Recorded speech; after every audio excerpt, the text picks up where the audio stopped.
Security operatives rescue 14 out of abducted Kogi University students. 2 herders and 150 cattle killed in reprisal attack in Plateau. Nigerians voice concerns over soaring price of house rent amid economic hardship. And outside the shores of Nigeria, UN chief urges immediate ceasefire in Gaza as 35,000 Palestinians killed. Good evening and welcome to the News Hour on Trust TV. I'm Sakir Ibrahim.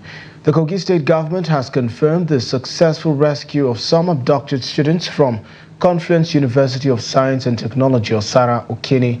In a statement on Sunday, the Commissioner for Information and Communication, Kingsley Fong, revealed that the students were safely rescued by local hunters and security agents. While the exact number of rescued students was not disclosed, the police public relations officer in the state, SP Williams Aya, confirmed that 14 students had been rescued.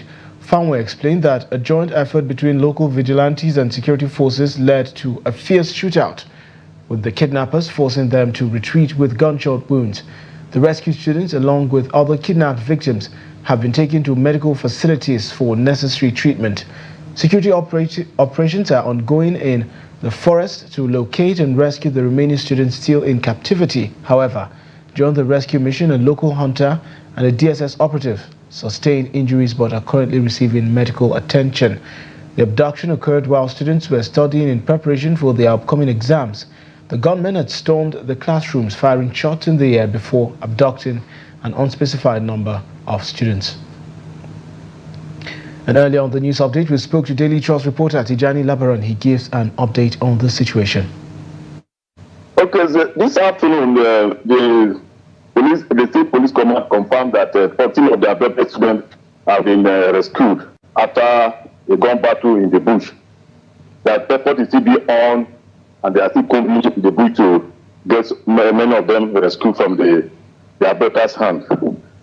And meanwhile, the state government also made a statement over it, through a statement made by Kisunfao, the Commissioner for Information and Communication. He commended the efforts of the security men, especially the vigilante, for the efforts so far done to rescue the abducted students. Though the state government was silent over the numbers of the rescued students, he said some of the kidnappers escaped with gun wounds, and he now implored the public to check their domain, and if any person found with a gun should be reported to police command for immediate action. And the state government also confirmed that some students, vigilante and DSS operative, sustained injury in the gun battle that ensued between them and the kidnappers. Okay, Labaran, it's good that some of the students have been rescued by the operatives of the Nigerian security forces. But however, do we have any details concerning the specific number of students that, were abducted earlier? Yes, I know that 14 of them have been rescued, but do we have an exact number of students that were abducted, so the authorities know the specific number of students that's left, in the den of the abductors? Actually, the state government is silent over the numbers of the abducted students, and same thing to the security operatives. But in the first statement, the state government said 9 of them have been declared missing from the institution. But today they have told us that police told us that 14 of them have been rescued. So far, both sides, both the police and the state government, are keeping silent over the numbers of the abducted students. And in the wake of the devastating attack on Fulani herders in the Kwal district of Basa local government area of Plateau State, where 2 herders and over 150 cattle lost their lives, the leadership of the community has issued a plea for calm. Emphasizing the importance of the restraint, the leadership has urged its members statewide not to resort to violence. Ado Musa completes the report. This is the scene of the latest attack on pastoralis in the area. Troops from Operation Safe Haven, responsible for peacekeeping effort in the state, are currently on the ground alongside Fulani leaders, surveying the aftermath of the recent attack. Reports from the Fulani community indicate that the death toll has tragically risen to 250, with concerns mounting as several cattle remain unaccounted for. Garba Abdullahi, the state chairman of Gan Allah Fulani Development Association and leader of the coalition of Fulani in the region, has strongly condemned the attack. He has urged security agencies to conduct a thorough investigation into the incident to bring those responsible to justice. We condemn this thing that happened in totality because there had been a relative peace here in Bassa local government with the effort put in place by various stakeholders to see that this place has come to peace. And we don't know what we have done, our people have done. This is an unprovoked attack whereby our people are attacked by the day peacefully. We don't know what happened. And we are calling on the government to investigate, more especially the security agencies. They should swing into action and investigate and arrest the perpetrators of this heinous act. The chairman, however, said, despite the huge losses recorded, members have been enjoined to remain calm and law-abiding. So it is painful to lose such a huge number of cows just under some hours, which a cow now costs on the average 500,000. 500,000 times is more than 100 herds of cows, meaning that this value is running into hundreds of millions of naira. So, which is very, very unfortunate and is painful. Something that you have been grooming for a vast number of years. Somebody overnight just come and ridicule it, destroy everything. Nevertheless, we are calling with this huge loss. We are still calling our law-abiding people to become law-abiding, and nobody should take laws into his hands, and we should report things appropriately to the appropriate authorities that we're supposed to report to. An emergency meeting was called by the commander of Operation Safe Haven with representatives of the Fulani community and government officials to prevent further breakdown of law and order after the recent attack. Ado Musa, Trust TV News, Jos. And joining us now live on the news hour to give more updates on the situation is Daily Trust reporter as well as Trust TV correspondent in Plateau State, Ado Musa. Ado, welcome to the news hour. So, welcome. Yes, what turned out to be an unfortunate situation, 150 cattle unfortunately killed. Your report has stated that that figure has since increased from 150 to around 250, yet the residents are suing for calm and advising the situation not leading to a breakdown of law and order. Ado, what led to this decision? Immediately after surveying the aftermath of the attack, the Fulani groups called for a press conference this afternoon. So during the press conference, they condemned the incident in its totality, and they also berated the government for not coming out to issue any statement condemning the incident. They said government silence on this issue is casting a kind of doubt that whether the government cares about them or not. But they say the reason why they call on their members to remain calm is that they see no reason for them to take any retaliatory action, because they say it won't do any of the group good at the end of the day. So that is why they believe that the members should wait at least for security agencies to do their own investigation, and they hope that at the end of the day justice will be done. So that is what they now told journalists. But they went further and also make a kind of open accusation. You know, earlier before now, they've not made any accusation. So this time around, after they've told us about their stand on the incident, they also accused the ethnic group of being responsible of the attack. But this allegation was denied by the Secretary General of the group, that is Dixon Auta, who said that it is, or rather it was purely a kind of criminal activity which can be committed by any bad element within either the Fulani community or Irigwe ethnic group. But he said that they will also cooperate with government to ensure that justice is done to whoever deserves it. All right, Ado, now they have chosen to take the path, to toe the path of peace, with the expectation that the authorities would do the right thing and see the investigation to a conclusive end. So talk to us about the current situation regarding investigation and what the police are saying with regard to that update. Well, to the best of my knowledge, up to this moment, the police is yet to say anything with regard to the incident. And the same thing with Operation Safe Haven is also yet to say anything with regard to the incident.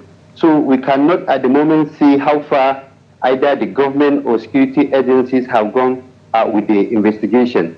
But all we know that they confirmed to us that the Operation Safe Haven, that is the commander of Operation Safe Haven, Major General A.A. Abubakar, has called an emergency meeting where they were also asked to also present their grievances with regard to what has happened. But at the moment, we don't have any knowledge of any investigation on either the side of government or any security agencies. All right, Ado, thank you very much for the update on the situation. Hopefully, when the authorities do make that statement, you would have it and will be the first to break it to our viewers. Do have a good evening, Ado, and definitely stay safe. Thank you for having me.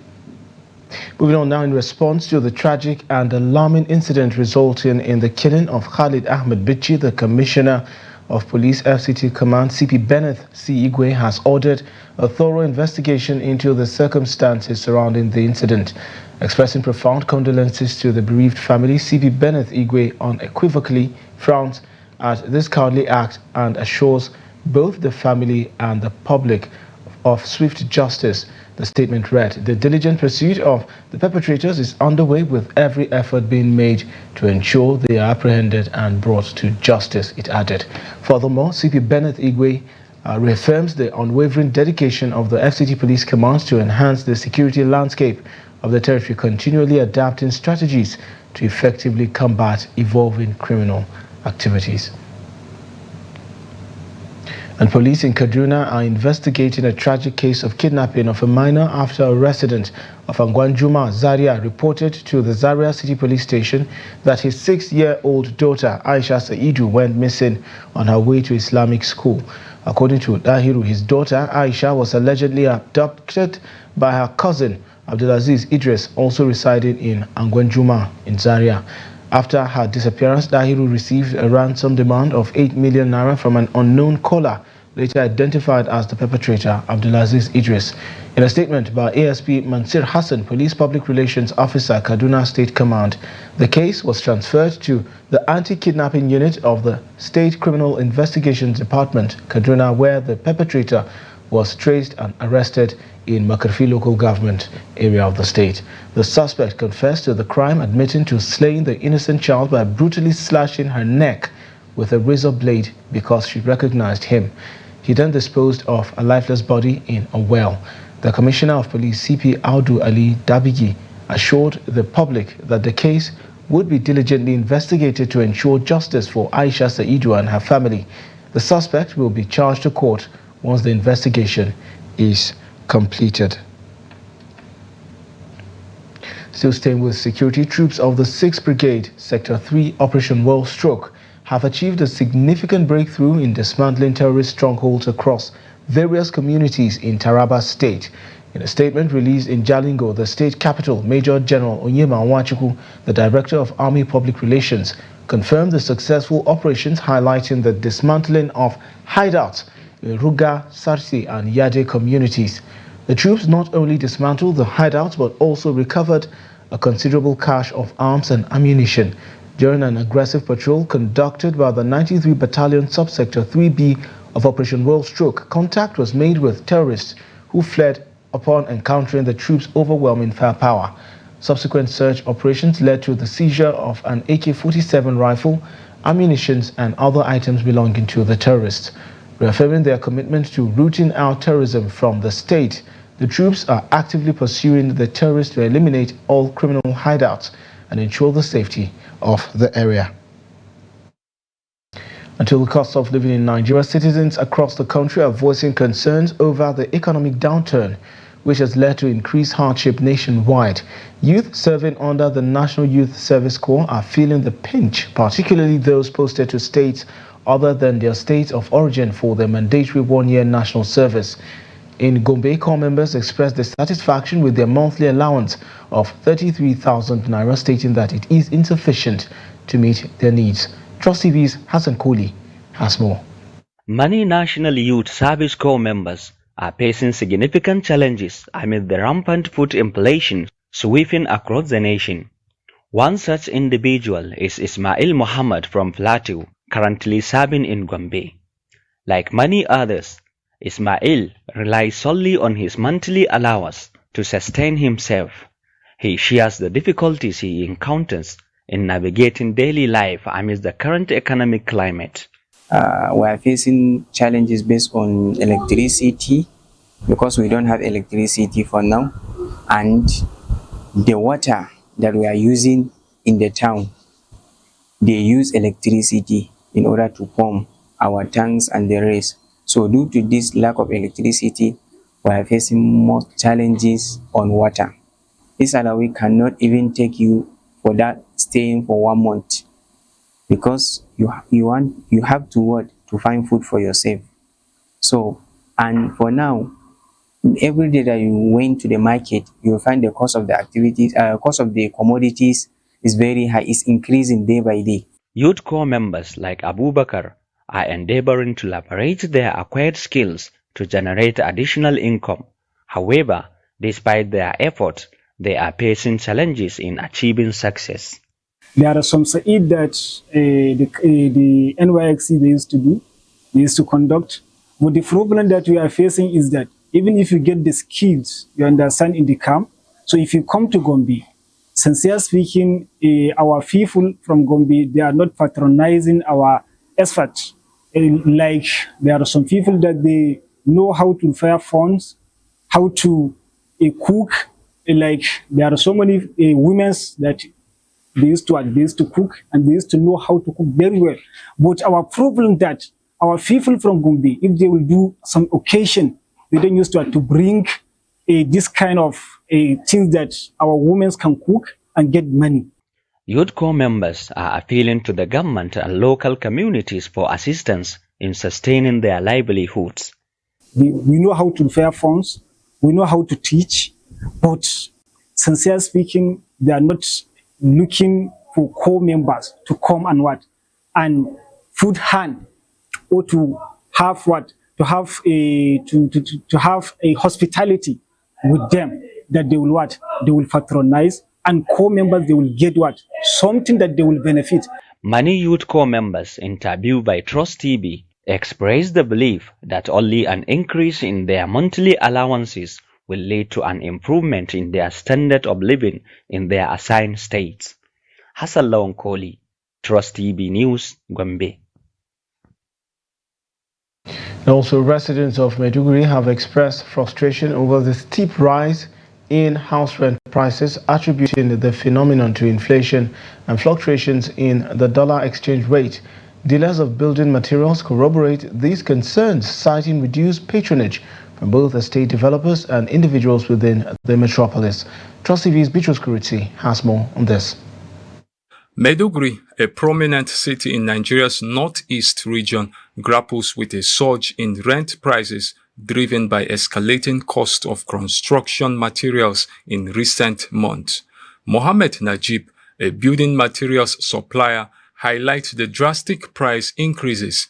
Blocks that once sold for 300 naira now command 500 naira, while roads exceed 3,000 naira and a bag of cement fetches 7,800 naira. Najib laments the downturn in business compared to previous years, attributing it to reduced demand from companies and estate developers due to the inflated prices of construction materials. Even we business men, we are suffering due to the condition. So there is scarcity of customer and scarcity of products itself. Can say it is the causative agent of this condition that we found ourselves. I can say it is petroleum price and dollar exchange rate, because the more dollar exchange rate ascending to high, the more our product will increase the price. The lower the dollar rate exchange rate, the lower the price. Penti kuma na oil yanzu ana sayar ko litan 13,500, amma kwanaki baya bai kai haka ba, to yanzu kayakin yanzu. A 4 liter of paint is 13,400 naira, while a bundle of zinc is 65,000 naira. Back then it was over 80,000 naira. The prices increased because of the high cost of gas. The construction companies rely on gas for production. I don't get patronized like before. Sometimes I hardly sell 5 bags of cement in a day. If the government can intervene by reducing tax, it will make goods much more affordable. Concerned residents of Maiduguri voiced their distress over the escalating house rents in the metropolis, emphasizing the urgent need for government intervention to address the affordability crisis.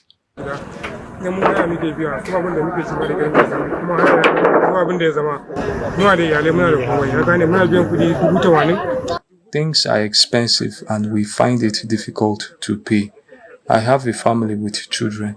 Before now, I pay 40,000 naira for rent, but now it's 80,000 naira.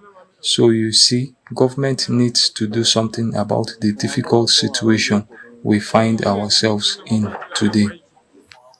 Before, like 60, 70 to 80, but now it's 170. If you no pay it, ma just come out for the house. Even some glove wiring for house, if he scatter them, the landlord for the house, she's supposed to repair them, but she'll never repair. Now you go repair with your money. Put committee for any market to look the price of material, price of food, so that we are making the thing very low. Amidst the current challenges, residents express optimism for an improved economy that would lead to a reduction in prices of goods and services, ultimately easing the burden of daily life. Beatrice Kuruti, Trust TV News, Maiduguri. And there you have it. Elsewhere, the rising cost of living across the nation due to the removal of subsidies on petrol and electricity, as well as the recent scarcity of petrol, has become an issue of concern among many Nigerians. In Nigeria's commercial city of Lagos, residents are lamenting the increase in cost of housing, which has forced many to relocate to more affordable areas. Trust TV's Victoria Tokolo sent in this report as presented from our studio. With the increase being effected on a regular basis on properties across the state, residents are urging the state government to intervene in order to reduce the high cost of living, which is negatively impacting on citizens' livelihood. For new developers, the cost of building materials justifies the need to increase prices of rental apartments to enable them remain in business, while existing house owners say renovating houses to meet with the taste of the 21st century tenant is expensive, hence the increase in rent. We are fighting with the government to bring down the cost of house rent. A lot of people are sleeping on the road. A lot of people that their landlords are sending them away package. They don't have houses. They don't have where to stay. A room in Ikeja is going for 500,000 naira per annum. One room self-contained is going for 500 to 700,000. So, and there is no much people that occupy one room like that. Most of the landlords, they don't even have one room in their apartment. That's for 2-bedroom flat. 2-bedroom flat in Ikeja is going for 2.5 million to 3 million. There are other areas too. In fact, everywhere in Lagos, in the whole Nigeria, houses are so expensive. I don't know what government can do to this situation. For this our area, for this aggregate zone, because the money of each location, each site. It depends how that place is commercialized. For example, for Agege, if we are going to take one bus cutter right now for Agege, started from 6,000, 7,000, 8,000 right now. Many in Lagos believe that the government should do more to curb what they called exploitation by landlords and caretakers, who they believe contribute to making securing a decent rented apartment a Herculean and costly task. As a salary earner, or let me say, as a business owner, you have your income range. You have your basic earning as a salary earner. And when you look at your basic earning, you will look at it at the end of the day. You know, your basic earning has not really measured up to the present, demand by the house owner in Lagos State. And what has triggered this demand by the house owner is a result of the operations of the so-called agents who parade themselves on the street of Lagos. And we, the Lagosians, we have been clamoring for government to clamp down on this practice. So they say from Agege, the bus cutter they stay from December to January 50,000. My compound, I need compound, no problem. The owner of the house no increase anything. Now 50,000 I see they pay to now, and then no problem for that place for Agege where they stay. And the compound need to get everybody getting different meter like today 24 hours. The residents believe that with government intervention in the area of price regulation, stakeholders in the sector could significantly alleviate the prevailing hardship in the state and the country as a whole. And to other stories now, a contingent of 43 comprising 35 officials from the National Hajj Commission of Nigeria and 8 medical personnel will depart Abuja for Saudi Arabia to kickstart preparations for the 2024 Hajj pilgrimage. Their primary task is to make final arrangements to receive the initial batch of Nigerian pilgrims from Kebbi State scheduled to arrive in the kingdom on Wednesday, May 15. Jalal Ahmed Arabi, the chairman, chief executive officer of NACON, commended the team for their selection and emphasized the importance of their roles. He urged them to uphold their duties diligently, as their performance could significantly impact the success of the pilgrimage. Arabi emphasized the pivotal role of the advanced team as the first point of contact for pilgrims, highlighting that their conduct would shape the pilgrims' perception and overall experience. He urged them to strive for excellence, reminding them of the rewards, both earthly and divine, for treating the pilgrims with utmost care and respect.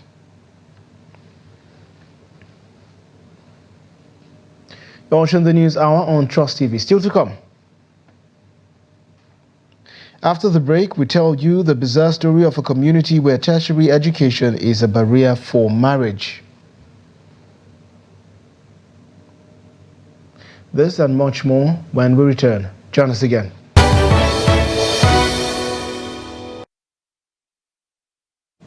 Thank you for staying with the News Hour on Trust TV. Now, recap of the top stories again. Security operatives rescue 14 out of abducted Kogi University students. And 2 herders, 150 cattle killed in reprisal attack in Plateau. 2 other stories now. As part of efforts to address the scourge of insecurity in northern Nigeria, the governor of Sokoto State, Ahmed Aliyu, has emphasized the collaborative efforts by northern governors to streamline commitments to ensure safety and security. Here's the report. Governor Ahmed Aliyu's trip to Dutse was not only to offer condolences to the Jigawa State governor, but also symbolized the shared commitment of Jigawa and Sokoto to mutual development.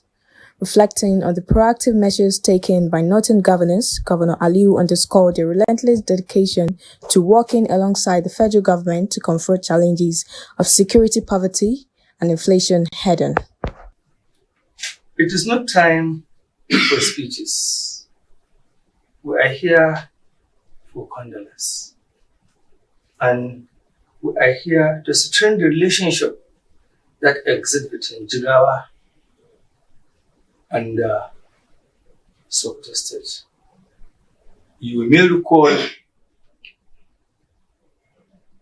7 months ago, he was in Sokoto State and he commissioned some of my projects.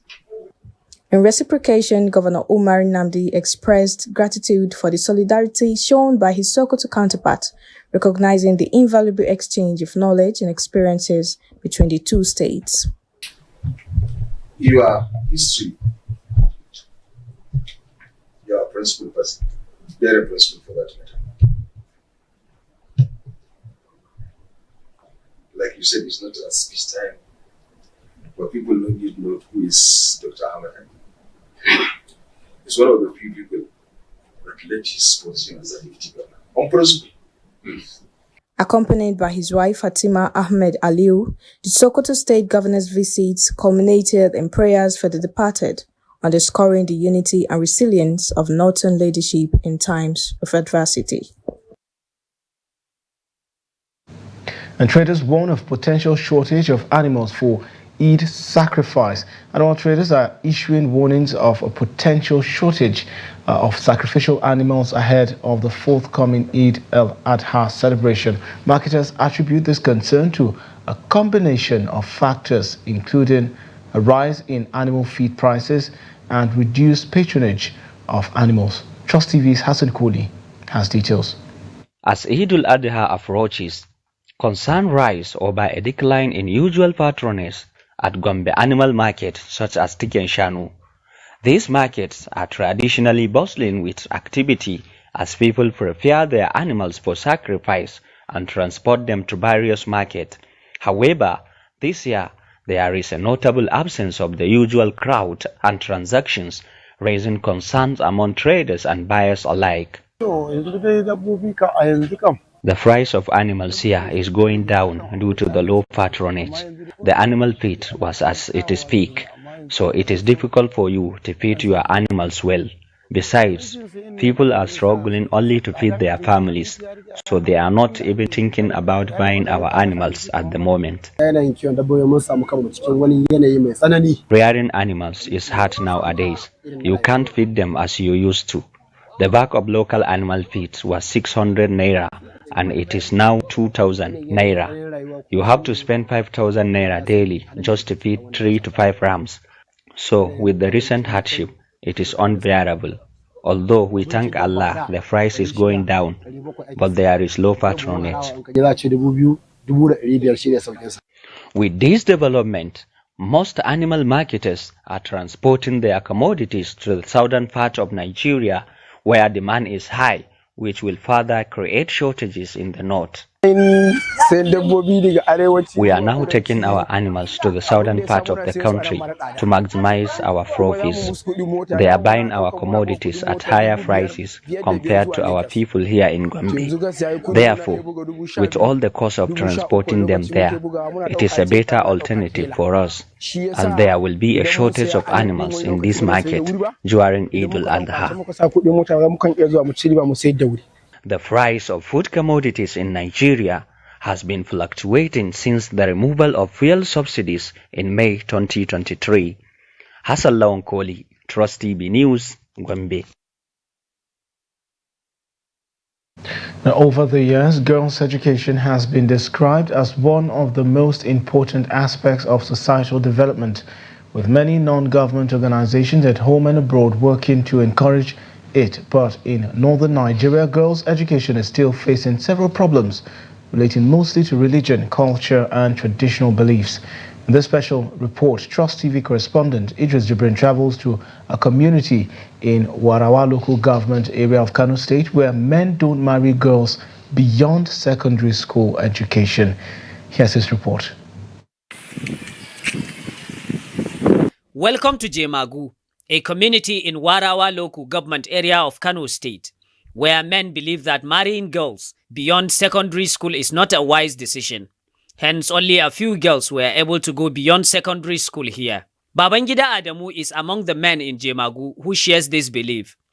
He says even the girls who attend higher education status will not like to marry men who have no formal education.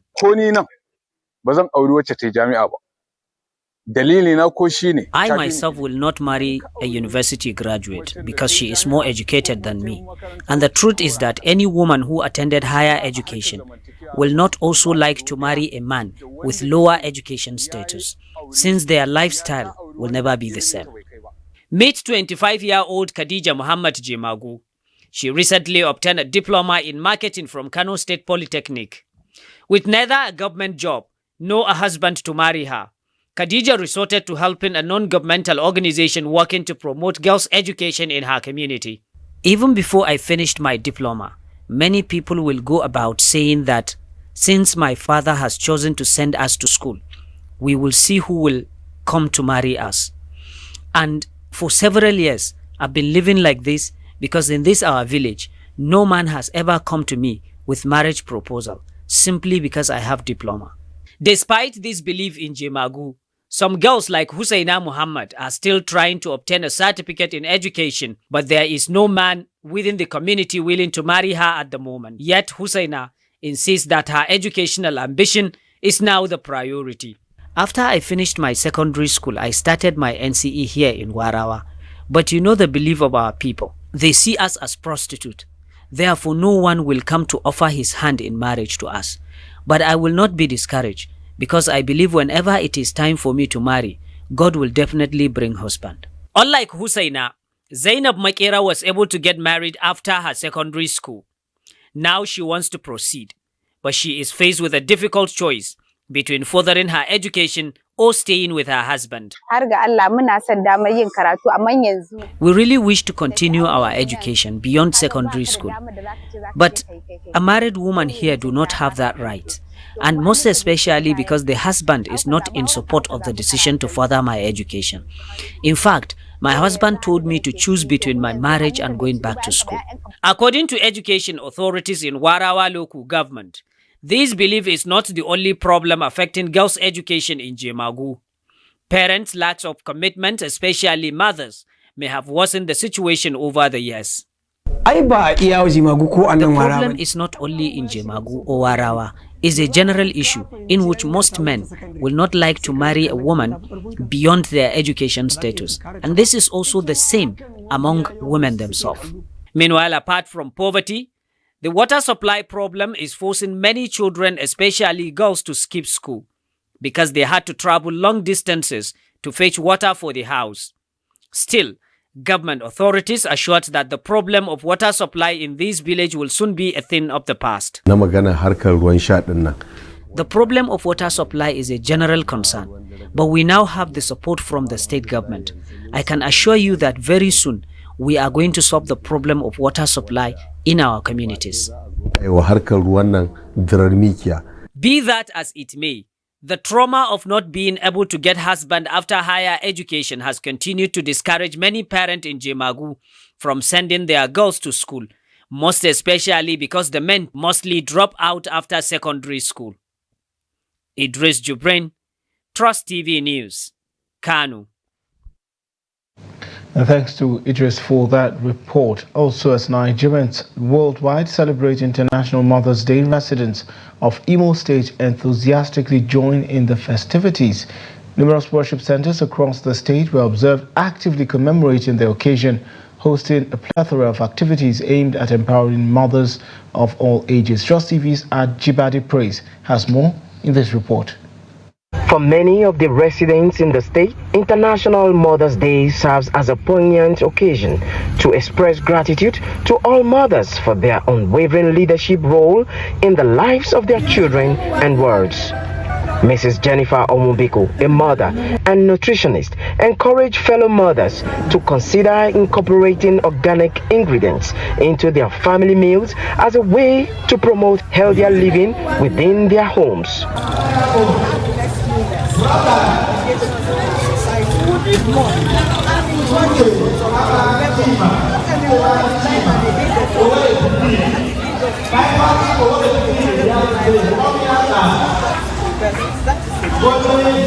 And we want to tell the women to keep on the good work they have started. In fact, I was amazed when I saw the women discussing and talking about the organic kitchen, organic food. They have told us the importance of doing this thing organic. They have told us the benefits of eating organic food. They have taught other women how to prepare food organic. Honestly speaking, I am overwhelmed, knowing very well that they have tuned in.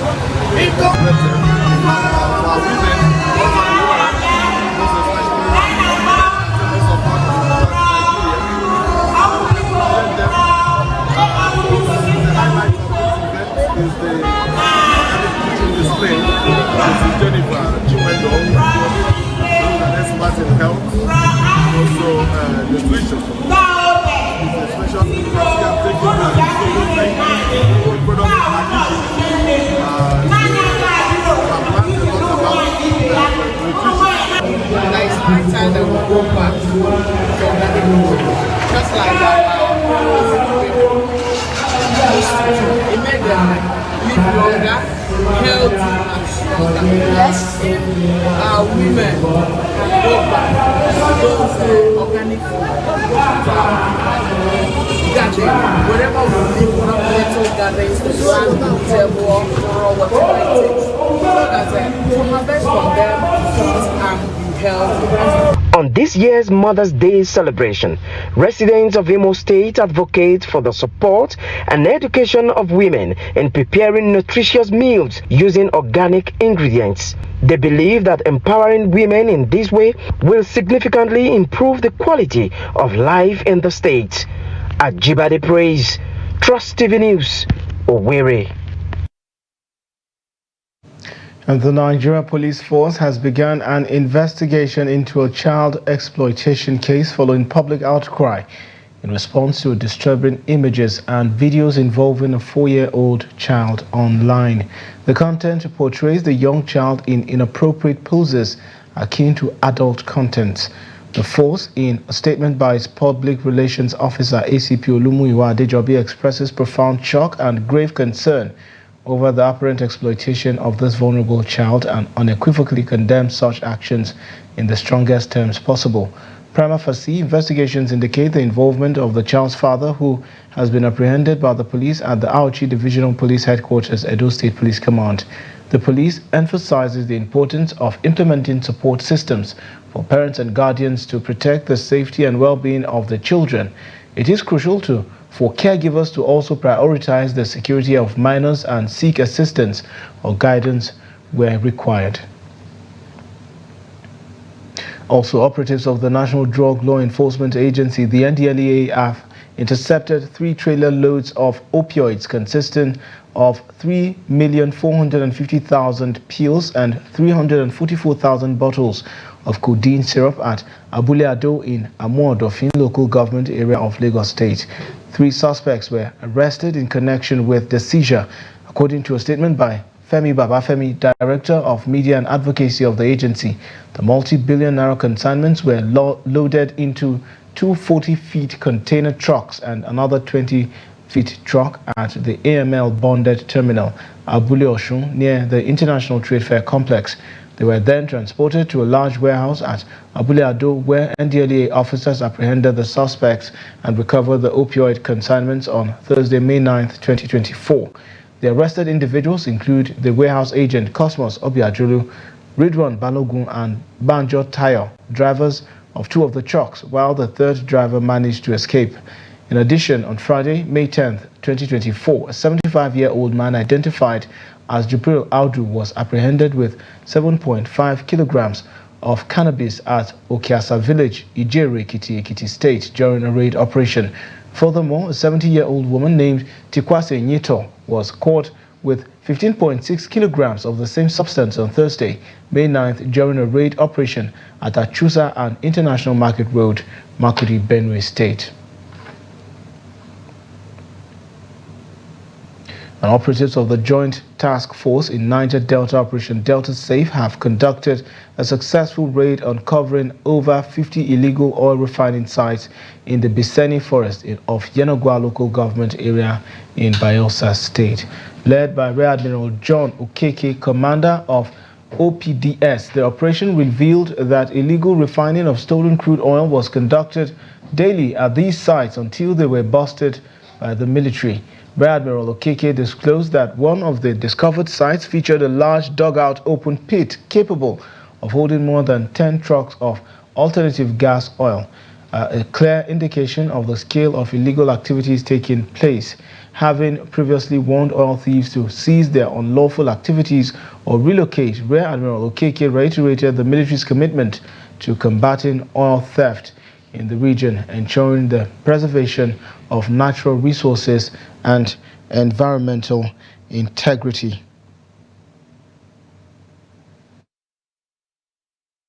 And President Bola Tinubu has congratulated President-elect Mahamat Debi of the Republic of Chad on his successful election victory.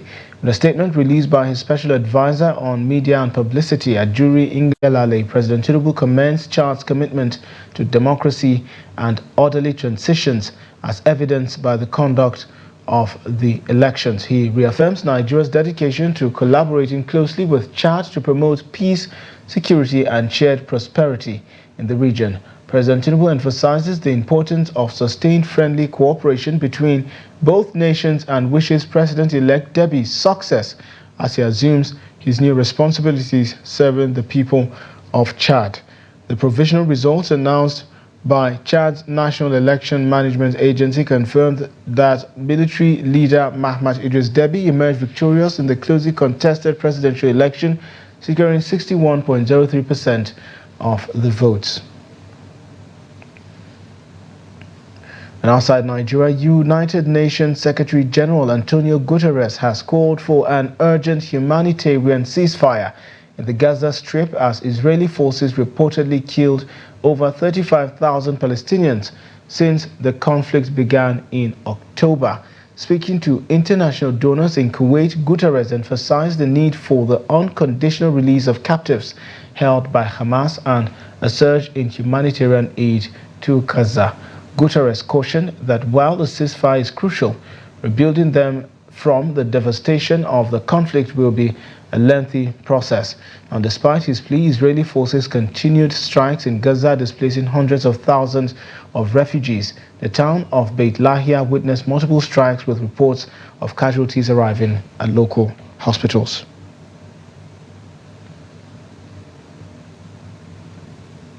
And the maiden edition of President Bola Tinubu National Under-18 Peace Football Tournament has kicked off at the Muhammadu Dikko Stadium in Katsina. The tournament, which drew young footballers from across Nigeria, converged for the tournament organized by Youth Sports Federation of Nigeria to demonstrate in appreciation of President Tinubu's support to all sporting events in the country. Trust TV's Abdullah Yamadi tells us more.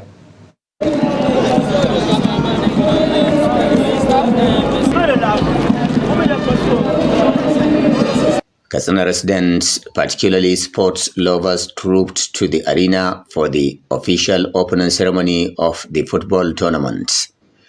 They were thrilled by the wonderful performances of the players during the opening ceremony, even before the tournament proper started, where many scouts are anxiously waiting to fish out the best among the talents.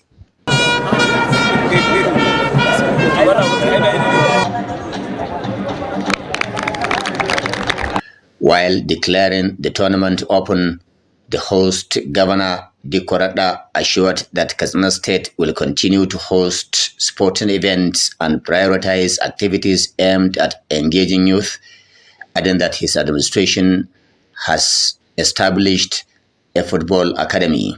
I want to assure you on his behalf, the Governor of Katsina State, that all necessary arrangement has been done for your visit in terms of your security, accommodation, feeding and everything.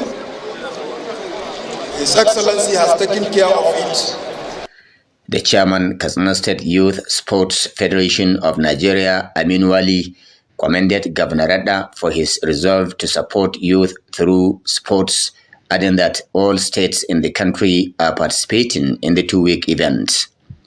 Wali said the tournament will bring together participants from across the country which is an indicator that peace is gradually returning to Katsina despite unpalatable headlines in some sections of the media.